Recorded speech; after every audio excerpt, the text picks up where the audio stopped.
All right, well, welcome everyone.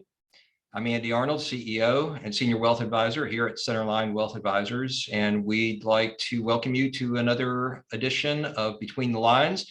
This is our opportunity to share with you a little bit of the behind the scenes thought process that goes into our thoughts on the market, the economy, portfolio rebalances, and so forth. And so we're going to jump here into some slides that I'd like to share with you and get rolling here right away. So if everyone can see that. And by the way, feel free to insert some questions along the way. We'll certainly take those at the end, but if some pop up along the way and I can see them in time, we'll answer them as they come in as well. So today's topic is the importance of investor behavior during uncertain times. And what uncertain times we have before us, hopefully ending a pandemic, a lockdown in China, inflation, spiraling gas prices, war, the Fed taking action, and a bear market. It's hard to imagine too much else piling on at the same time. But throughout history, we have seen some parallels here. And so we want to dive in today to a little bit about what's going on with that, but really focus on the one thing that you and I and everyone can control, and that's our behavior in uncertain times. So let me get the slides moving here. Why is this so important? Well, something we determined years and years ago is that different investments and asset classes have different risk and return profiles. But one of the biggest effects is investor behavior. And so there's a whole body of study of behavioral finance that looks at exactly why investors make the decisions they do. And that deep body of research has discovered that average investors, you can see over here in the orange, tend to do a lot worse than some of the asset classes that they may invest in over the long run. So for example, a portfolio that's 60% stock, 40% bond, or a blended 40% stock, 60% bond portfolio tends to do about twice as well as an average investor just left to their own devices. Why is that? Well, we're all emotional creatures, and we were hardwired for this millennia ago. We saw a tiger, we got scared and we ran. We fell into a patch of berries, and as humans, we wanted to consume those calories, so we tended to do just that. So we were conditioned to seek pleasure and avoid pain, and the markets are really no different if you think about it. A bear market, what we're in now with stock prices falling, tends to make people want to panic or take some action, even sometimes when that's maybe the worst thing that they could do at the time. So we scan this horizon, 20-year annualized returns for the past 20 years, and you can kind of see how these asset classes follow, and again, what the average investor tends to experience. And we see this in real time too. We might start working with somebody that has a 401k plan, and at work, they've been putting money into it. What do? When they've had a year, they look at their returns and they say, well, these went up and these went down. Let me sell the ones that went down because that's painful and buy more of the ones that went up. Well, what did they just do? They sold low and they bought high. It's very difficult to make money when you're selling low and buying high. And so again, in that vacuum, without the facilities to be able to research those investment options and figure out which ones are good, but they're just out of favor, or which ones are actually sort of losing track and need to be removed. Without that context, it's hard to make good, rational decisions in the long run. So how do we all avoid becoming the average investor? Well, it's really all about perspective. And most of you have probably seen a slide like this before, a very long chart, in this case, starting in 1972 of the markets, that generally moves up over time with some painful downdrafts in it. And the thing I find very interesting on this particular one is 1973, oil prices skyrocket 400%. That sounds pretty familiar these days, but there are some other ones you can look at. Black Monday, the Dow plummets 22%. Now the market's down 22% year to date, but in 1987, that was in one day. So keep that in mind as well. Sharp, painful drops can and do happen. This is nothing new. They always have. But many of these others on here, tech bubble burst, stock market meltdown, 9/11, polarized politics back in 2013, that seems to be the same today, terrorism, government shutdowns, debt downgrades. All of this has happened. All of these headlines have bubbled up. But yet, if you look at the bottom, that chart generally moves up. The markets tend to move up about 66% of the time. So 34% of the time, they move down. And in my opinion, you have to take the bad with the good, because none of us have a crystal ball. We're not able to see around the next corner. So we always want to look beyond the headlines. And you'll hear a lot of forecasting. Turn on the news, turn on financial TV. You're going to see talking heads try to predict what's going to happen next. The truth is, no one can see around the corner. No one can see the future. No one knows exactly what's going to happen. The statistics, though, are pretty interesting. The Wall Street experts get it right about 45% of the time, which is less than a coin toss. So predicting, for example, the direction of interest rates. And Yogi Berra says it best here on the slide. It's tough to make predictions, especially about the future. And we tend to think the same thing. I had an 82-year-old call me yesterday and say, I'm watching the TV and they're telling me all this bad stuff. And so I'm calling you for you to tell me whether or not I should start worrying. And if we think about how TV and programming and the media make money, they want to attract viewers and eyeballs so they can sell advertising. So if they get in there and they have a monotonous tone and there's nothing exciting, you're not likely to tune in the next day. But if they put political turmoil and infighting and skyrocketing gas prices and plunging markets, that's pretty exciting stuff. And so it's a pretty good bet you're going to tune in again, and then they can sell more ads to advertisers. So we have a system that is very self-defeating. And so our advice on this is, since you can't control it anyway, why torture yourself by putting it on the screen and watching it day in and day out? You can't do anything to change any of those things. War, politics, plunging markets, gas prices, economy, bear markets. It just doesn't happen that way. And there is a price to panic. In this slide, we see going all the way back to 1960, so a pretty long period of time, a number of eject buttons along here. And if the market had dropped 30% or more and you hit eject along the way, and then got back in to the market a couple of years later when you felt better about it, what ended up happening? So you can see $10,000 invested over that period of time. If you hit the eject button, ended up being $550,000. I mean, not bad. But if you were just a bond investor, didn't have any exposure to stock and never sold out, you'd have $834,000. Or if you had a diversified portfolio, you were at $2.5 million at the end of that period. And of course, if you wanted to take the ultimate amount of risk and have 100% in the stock market, you'd have almost $5 million over that period of time. Of course, you'd have to put up with much bigger drops and more volatility along the way. So that is always a consideration during portfolio construction. So what do we think are the keys to investment success? The bedrock foundation at the very bottom, we think, is investor behavior. It's your ability to look beyond the headlines today, not get too riled up about it, look to your long-range plan, look for a longer time horizon, and learn how to deal with these things because they're a fact of life. I've been through these so many times in my career, they really almost don't bother me anymore. And I say almost because I know we have clients that are retired or who have just retired. And that is a scary time when you see your portfolio drop. So I have a lot of empathy for people in that position.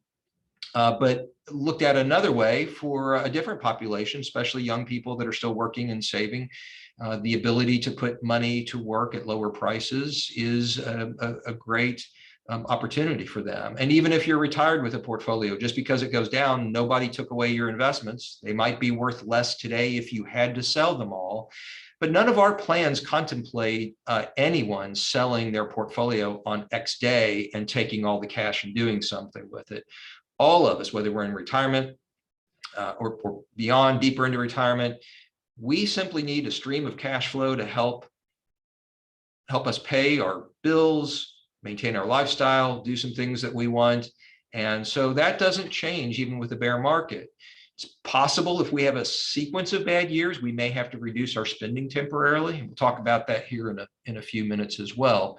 But it's not the end of the world just because you have high quality investment share prices that are just lower due to a rough economy or a series of headlines. So stacked on top of investor behavior, asset allocation and security selection. This is important. This is why we build portfolios that are globally diversified, that own high quality investments. You don't find us investing in penny stocks, junk bonds, cryptocurrencies. And I see we have a question about that coming in here. We'll talk about that in a bit. Because by nature, we're pretty conservative. We named the firm Centerline because we believe kind of going down the middle of the road, not being so aggressive that you can't stand it or so conservative that inflation overtakes your ability to navigate your retirement. And then lastly, taxes and things like estate planning are important. And we do that tax planning for our families to make sure that they are thinking about, for example, in retirement, which assets do you take first, which accounts do you tap IRAs first, or blend some Roth money in that, or sell investments and recognize capital gains. So taxes are certainly an important part of this. And then estate planning, because without thinking about how you want to distribute your legacy, you could end up, or your heirs could end up paying more in taxes than they need to. So we want to be very sensitive about conserving resources in that way. So some things that are in your favor: time, diversification, looking at the volatility of returns. To the left here on this graph, you can see a 1-year time period. So from 1950 to 2021, if you look at 1-year periods, you can see a lot of volatility. Stocks have been up as much as 47 or down as much as 39. Bonds have been up almost as much, 43, down 8, not down nearly as much.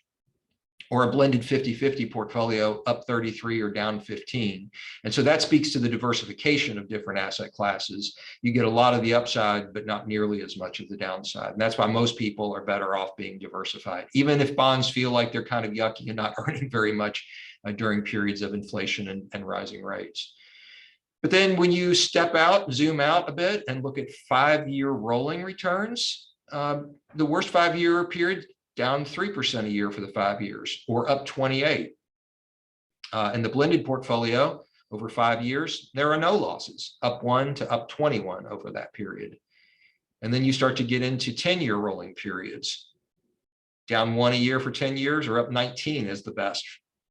So over here, the diversified portfolio still doesn't, there's not a loss there either. Down 2, or I'm sorry, positive 2 is the worst case, or up 16 a year for the decade.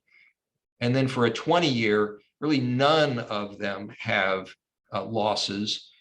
But the diversified portfolio actually keeps up pretty well over that 20-year period with just an all stock portfolio. So you get most of the upside, and you're off only 1 point on the 6 versus 5 over that period. So again, this is the idea of zooming out and looking at a portfolio over a very long period of time tends to work out. It's just hard to look at a given year when you're in it and you see numbers like this and feel that feels pretty bad.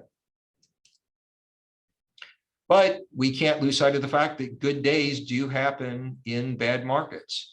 And so from 1992 to 2021, if you look at the 50 best days that occurred during that period, half of the best days occurred during a bear market. Remember, a bear market is a down market. It's the old adage is it's a bear's claw striking down is how it attacks. So it's a market moving down. Contrasted with the bull market, the idea there is a bull attacks by raising its head from a lower position up. So that's where the bulls and bears come from. During a bear market, half of the best days occur then. During the first 2 months of a bull market, 28% of those days occurred. And during the rest of the whole bull market, only 22% of those days actually occur. So I think a lot of people lose sight of this too, that you can see a lot of improvement that happened during a bear market, and we certainly don't want to lose sight of that. And this is another reason when you're thinking about, should I be out of the market because of the volatility? And what if I do miss some of those best days? This shows you the markets from 1992 again to 2021. And if you were invested the whole time in the market, $10,000 grew to $208,000. But if you missed just the 10 best days, your return was cut in half. It was 54% less. If you missed the 20 best days, your return was almost 75% less. And if you missed only 30 days out of that 30-year period, your return was 83% less than if you just grin and bear it and waited out. The most important thing to remember in all of this is that all of our families have financial plans. We believe in financial planning because the planning accounts for these bad years and actually a series of years. And so most of you are probably already familiar with this. This is sort of the, when we get to this part, we're talking about the sequence of returns and the range of outcomes. So in this case, what this is saying is this family was talking about spending $10,000 a month in retirement for their basic living expenses. And they have a 95% probability of success. That's really good. But then you ask, well, then is there a 5% chance that I run out of money? Well, not exactly. What we really think is that there's a 5% chance that you might have to reduce this spending level at some point during your retirement. So in other words, if you are in a series of good markets and you're trending up, then you might actually be able to spend more than that $10,000 a month later in retirement. But if you're in a sequence of bad returns and we see the market heading down over a number of years, you might need to reduce that spending to $9,000 a month or $8,000 a month, or if it's particularly bad, maybe $7,000 a month. So not ideal, but are you still able to pay bills and put food on the table? That's the goal. So that's how we really look at this. It's not that we think you're going to run out of money. It's that you may have to change the spending that we projected. But everything in life is a balance, because at the end of the day, are you trying to exit your plan, leaving $10 million to somebody else, or are you trying to enjoy your life and spend and balance between the risk of running out and leaving too much? So that really, in a nutshell, is what we had prepared and we wanted to talk to you about here in terms of investor behavior. I do see that we have some questions. Let me take the one on crypto. Speaking of fear and plunging markets, what is going on with the crypto markets? And if you've seen much of that here lately, you've seen that it has, I think crypto is off 60% just in the last few weeks. And I'm not an expert in crypto. I've studied the technology. I think it's interesting. I think there are applications in banking and finance. I've always been skeptical about what problem it solves for us everyday consumers. I don't see how it's necessarily better than other things. There are some other great technologies out there like Apple Pay on your watch. Almost every retailer now takes that. You can walk up and pay with one of many credit cards. Those banks back your transactions. If there's fraud, they replace it for you. You don't have to remember a password or else lose all of your investment. It just seems like there are so many stumbling blocks to average consumers using crypto. So we've never invested in it. I don't invest in it personally, and certainly don't recommend it as part of our clients' portfolios. Even though we've had questions about it over the last few years, I've just always worried that it's just too speculative for most people and maybe not a good hedge. Because at the end of the day, it doesn't really do anything. It doesn't earn, it doesn't provide an income stream. It's not a bond. It doesn't really do anything for you. It's only worth what other people think it's worth. And I think as an investor, you get into trouble if you go too far into that. It's only worth what other people think it's worth. I prefer investments that do something on their own. Stocks or stocks as part of a mutual fund or an exchange traded fund, stocks or just companies that sell goods and services. And as long as McDonald's and Microsoft and Apple and ExxonMobil and Tesla and all these companies are selling goods and services and products, then those earnings go through the stock and land in shareholders' pockets. And that earning stream is worth something in the future. So it's worth paying for that. And that's why those markets tend to go up over time. So we think that that's important, and we tend to shy away from new-ish things. Crypto's been around for 12 or 13 years, so it's not exactly new, but I'm still not walking around buying things every day with crypto, and I don't think most of you on the call are either. So again, interesting technology, but as an investor, we'd rather be more conservative, because it's really hard to dig yourself out of 60% losses on that part of your portfolio. The next question is, what will a recession do to the market? That's a great question. And let me actually go back and share. I actually put a couple of other things in here. I didn't know that there would be that question, but I actually put a couple things in here. So these are bear markets from 1945 to the present. And you can see in orange right here, this is the current one. And so we think a mild recession is priced into the market already. In other words, if we have, and we might already be in a recession. So recession is defined as 2 quarters of negative GDP growth in the US. So we could already be there. We just don't know, because they're lagging indicators. We don't know what the quarter did until after the quarter. So we could already be in one. But if it's mild, it's possible most of the damage has already been done. And what the Fed is trying to do right now is, somebody called it an immaculate tightening, meaning they're trying to raise interest rates. Think of immaculate conception, immaculate tightening. They're trying to raise interest rates just enough to tamp down inflation and slow the economy and avoid a recession. And they call that a perfect landing. If they can do that, inflation comes back down, but jobs are still being created and the economy is still going along, then that's a perfect landing. And unemployment's only 3.6 right now. It's hard to have a recession with unemployment that low, but my guess is that number starts to tick up. And my best guess is that the Fed, it's hard for the Fed to get that soft landing. So my best guess is that we do enter a recession, or we're already in one. It's just the magnitude of it. So if it's mild, we're maybe already there and there's not a lot more damage. But if you look at some of the other things, like, here what we had after World War II and somewhat in the 60s and 70s, you look at the 1987 stock market crash, it could be worse, or the really bad ones, or the dot-com bust, the financial crisis, those sent the markets down 50% before they rebounded.